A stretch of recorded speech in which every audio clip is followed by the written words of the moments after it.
ईमानदारी से काम करते हैं तो आपको कोई टिका नहीं सकता। ऊपर वाले का कुछ ऐसा नियम कानून है कि सही को आज तक दुनिया में किसी ने गलत साबित कर ही नहीं सका, और कोई गलत है उसको ज्यादा दिन तक सही साबित भी नहीं कर सकता।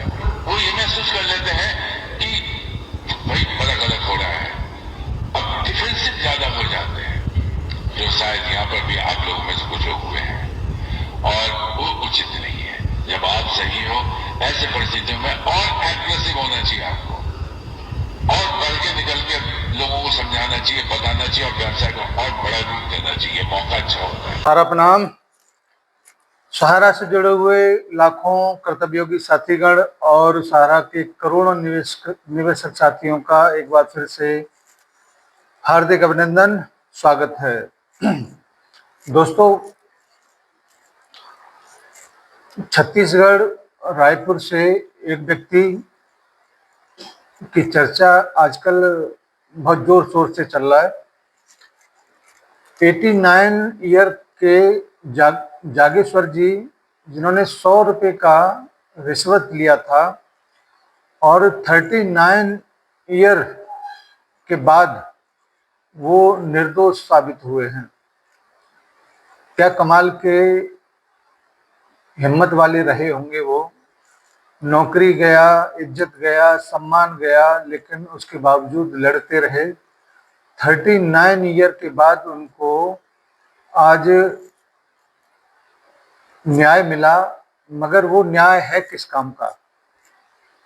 क्या वो 39 साल से जिस मानसिक पीड़ा से गुजरे थे उसकी कभी भरपाई हो पाएगी? ये बात सोचने का विषय है। और ऐसी न्याय व्यवस्था के बारे में अगर कोई व्यक्ति कमेंट करता है तो क्या कहा जाए उसको? कैसे न करे वो? क्या दिया है जागेश्वर जी को इस व्यवस्था ने, उस परिवार को जो तबाह हो गया? ठीक ऐसे ही एक सवाल जहन में है और उसको आज करना बहुत जरूरी भी है।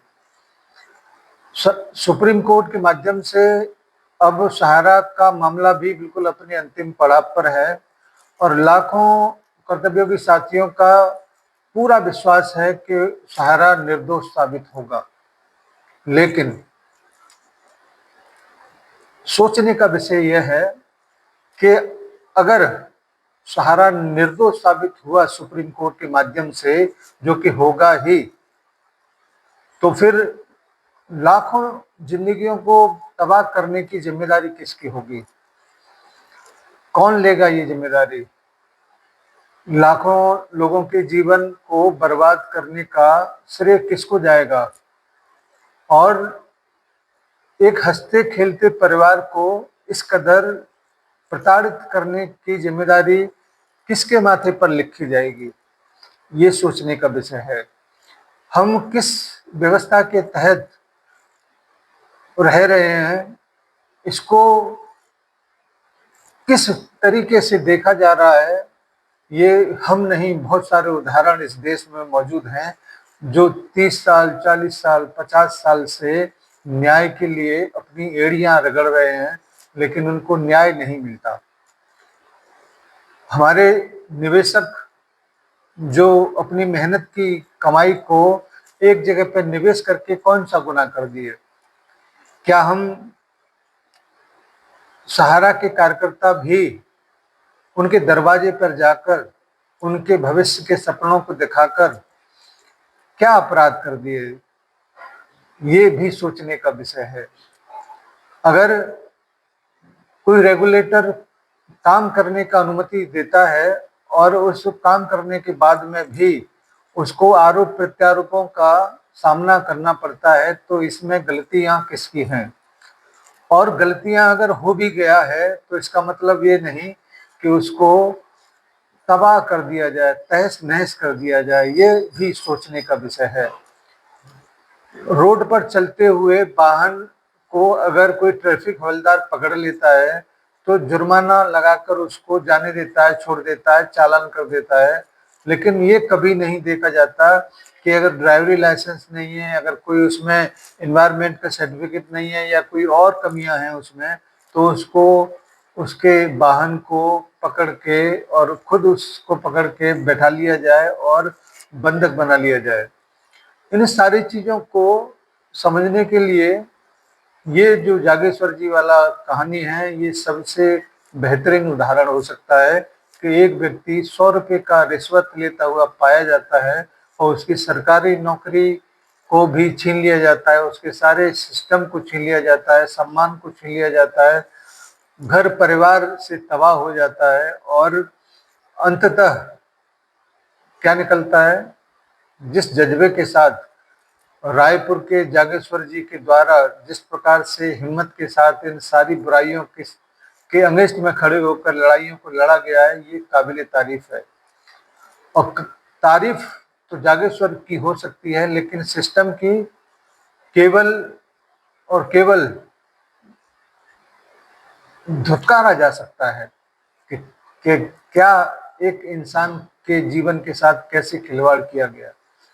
वो एक इंसान था और आज हम लाखों कार्यकर्ता और करोड़ों निवेशक साथियों के साथ रेगुलेटर की तानाशाहियों की वजह से आज हम इस मुकाम पर हैं। लेकिन सुप्रीम कोर्ट के माध्यम से अब जो पहल किया जा रहा है या ये लड़ाई जो अंतिम पड़ाव पर आ खड़ा हुआ है, ये बिल्कुल अपने अंतिम पड़ाव पर है और कल हम लोग निर्दोष साबित होके एक ऐसे मुकाम पर खड़े होंगे जहां पर जो समय हमारा बीत गया, जो समय गुजर गया, उसके हिसाब को करने के लिए हमारे अगेंस्ट में कोई जवाब देने के लिए भी खड़ा नहीं हो पाएगा। साथियों, जिससे जो भी समय आपका गुजरा है वो बहुत कष्टदायक है, लेकिन मैं फिर से उम्मीद और हिम्मत आप लोगों के लिए बढ़ाने के लिए आया हूँ कि आप लोग धैर्य बना के रखें। हम लोग सुप्रीम कोर्ट के अगेंस्ट में, सुप्रीम कोर्ट के सामने अगर डट के खड़े हैं तो इसी वजह से कि सत्य की जीत हमेशा होती है, सत्य की जीत हमेशा होती रहेगी और आज भी सत्य की जीत होगी। ये सहारनीय परिवार का शुरू से सिद्धांत रहा है। आज का ये वीडियो जागेश्वर जी के हौसले को और उनकी हिम्मत को डेडिकेट किया जाता है, उन्हीं को समर्पित है।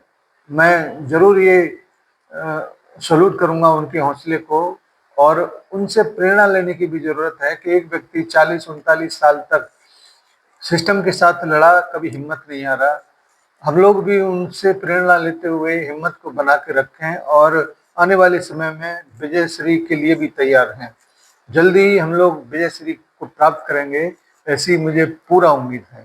धन्यवाद आज की इस मार्मिक बैठक के लिए, जिससे हम लोग कुछ सीख सकते हैं, कुछ आगे बढ़कर प्रेरणा ले सकते हैं। ऐसा जागेश्वर जो रायपुर से जो पेपर में एक मैंने पढ़ा है, उसके बारे में देखकर ही आज थोड़ा सा मन विचलित हुआ और अपने देश के सिस्टम के बारे में तमाम सारी खामियों को उजागर करने के लिए हम लोग सामने आए हैं, आते रहेंगे और जो भी लेटेस्ट इन्फॉर्मेशन होगी उसको भी लाते रहेंगे। धन्यवाद सभी को, सादर सा अपना।